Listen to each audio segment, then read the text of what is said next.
Good evening, Burlington City and County government officials. I'm SOMalley, your Regional Emergency Coordinator. This quick brief is to update you on the continued threat from our recent winter storm, important changes in the situation, and what steps you need to take to mitigate the risks. Up to this point, we've had reported 12 deaths in the area due to the winter weather.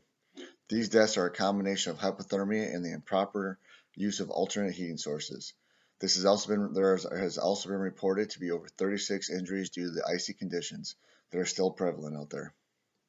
That being said, there's also been an increased number of calls at the shelters that the first responders have had to deal with, which further stretching the limits of our emergency personnel. The NIMS plan has been drafted and is currently being reviewed by the director of the FEMA as he visits the local area to truly determine the damage firsthand and see how his office can further assist. Schools and airports will remain closed. At this point, we are still looking at miles of roads and rail that need to be cleared of ice. The airport isn't fully functioning yet, and neither is the ferry. More continued work will be necessary and will take some additional time to clear the ice off the major transportation nodes. In addition to this, the fact that we need to continue to assist Velco in clearing all the down power lines off the roads, as well as ensure that none of our citizens get hurt. I advise that the travel restrictions still remain in effect for all personnel except for essential personnel and for emergency situations only.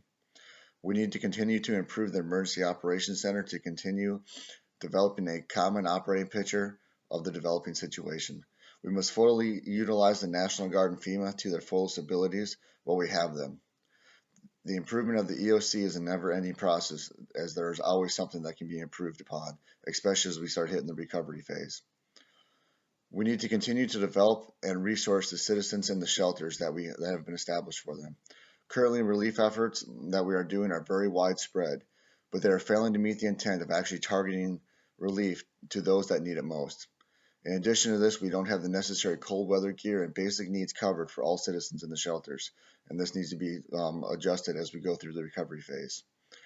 With all the reports of issues within the shelters, such as prostitution, drug dealing, and other acts of violence, we need to double down on our security presence there and ensure that the shelters are a place for the citizens to feel safe, and that will encourage the recovery process instead of hindering it. The shelters at this point is where we win the message that the recovery will happen and is starting. If we can't start the battle of psychological difficulties in the shelters, then the road to recovery will be a much longer one. Getting the 911 infrastructure back up and running is still a top priority. I understand this is still exceedingly difficult with the power infrastructure down, but we still need to continue to work on alternates for the citizens to reach the authorities when emergencies take place.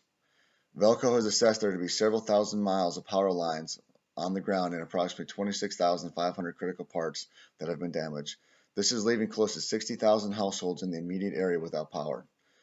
Velco currently has 100% of their available personnel working around the clock to fix the power grid, and the FEMA and the state are doing what they can to provide additional assistance. They're still having difficulties acquiring the replacement parts that they need to fix the power grid, but they are in constant contact with companies from around the country and in Canada to assist. Now that they know and understand the extent of the damage, they can start to develop a better plan on how to address these problems.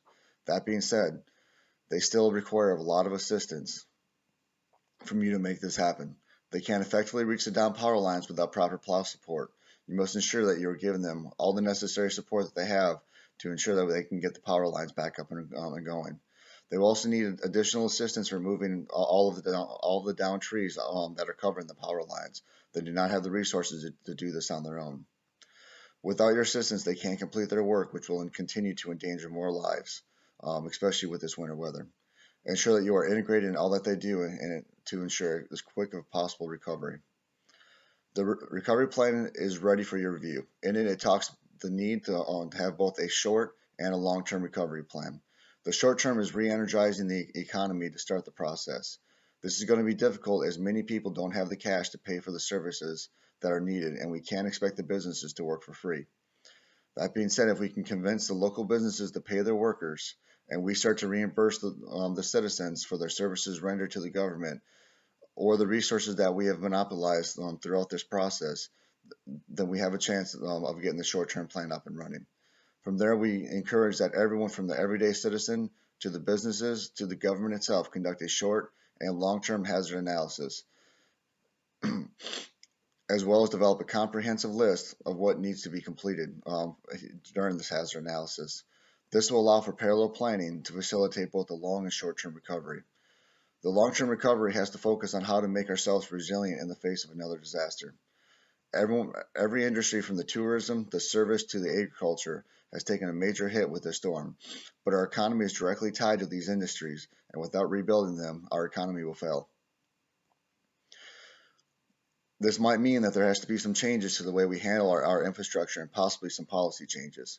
But all of these must be discussed by holding some form of town hall or an all citizens meeting to determine the best way ahead where the majority of the people can agree on how we should progress. With some attention to detail and taking the time to develop a good comprehensive plan, we can get through this recovery and ensure that we are setting ourselves up for a stronger future.